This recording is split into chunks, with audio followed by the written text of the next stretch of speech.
Hi guys, tignan nyo, magpapili ako ng alkansya kasi ang dami kong bariya. Ipunin ko ito. Ito, Mia Pills. Ito, ano sa ito, Philippine man. Ito,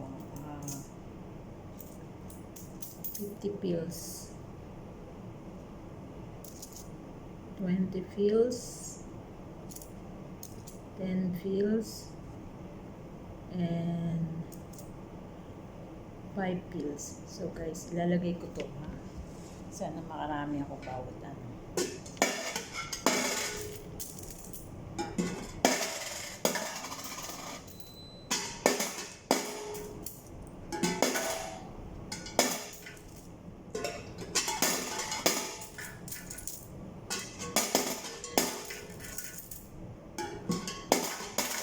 Marami-rami na to pag napuno.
pwede na. Pagalitan sa bangko.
Dami na.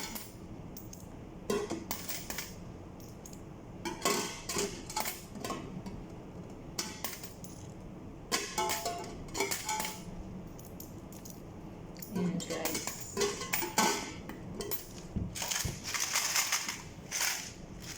Ano to? Sinabi ko sa amo ko bilan niya ako alkansya kasi marami akong coins. So, yung iba may extra dun sa sahod ko, binabangko ko. Ito, pag nag-off ko, matagal na to na nakaipon. Ngayon na ako nagsabi na bilhan ako kasi mas safe yung ganito, hindi ko nadudukot. So, tingnan, ang ganda pa ng diba? Pero hindi daw to hulugan ng papel. Pero sa papel, nilalagay ko na lang sa ATM ko. So, guys, kahit konti lang barya na yan. Kasi yung Kuwait, currency ng Kuwait malaki. Isipin mo minsan, 195 pinakamababa yun. So, makakaipon ka.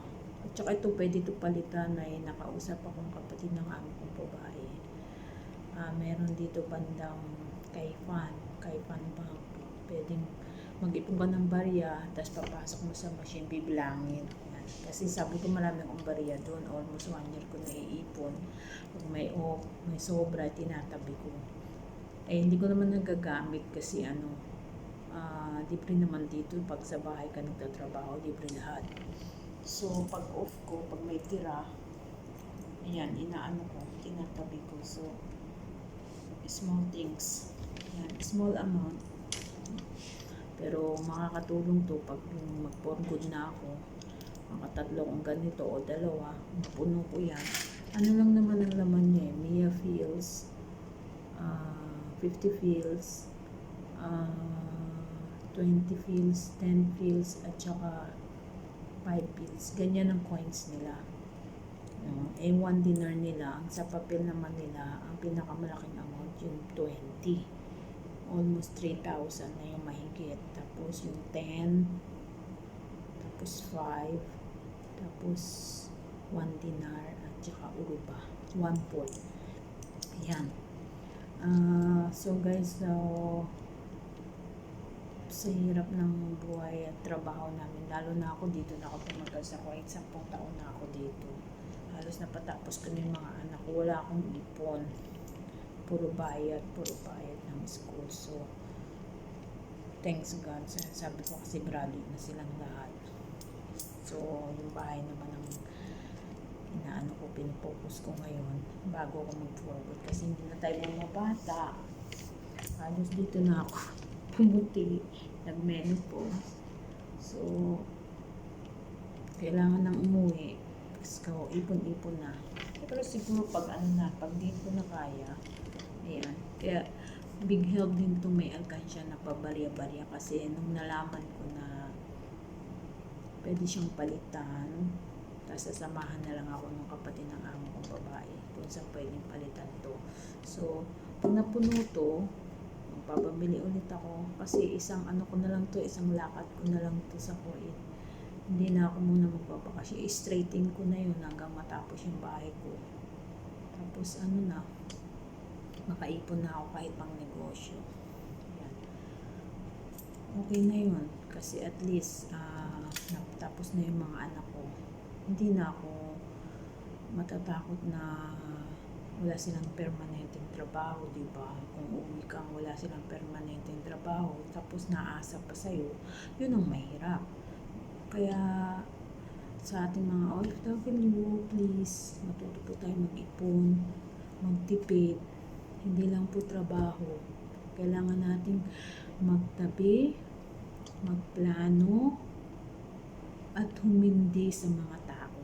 Kung hindi rin lang naman kailangan, pwede silang hindian. Kasi, katawan natin yung ang puhunan natin dito. So guys, matuto tayong hindi lang ang trabaho, matuto tayong magtabi, mag-ipon, ayan, magplano at humindi sa mga tao na hindi naman kailangan tulungan. So guys, thank you so much.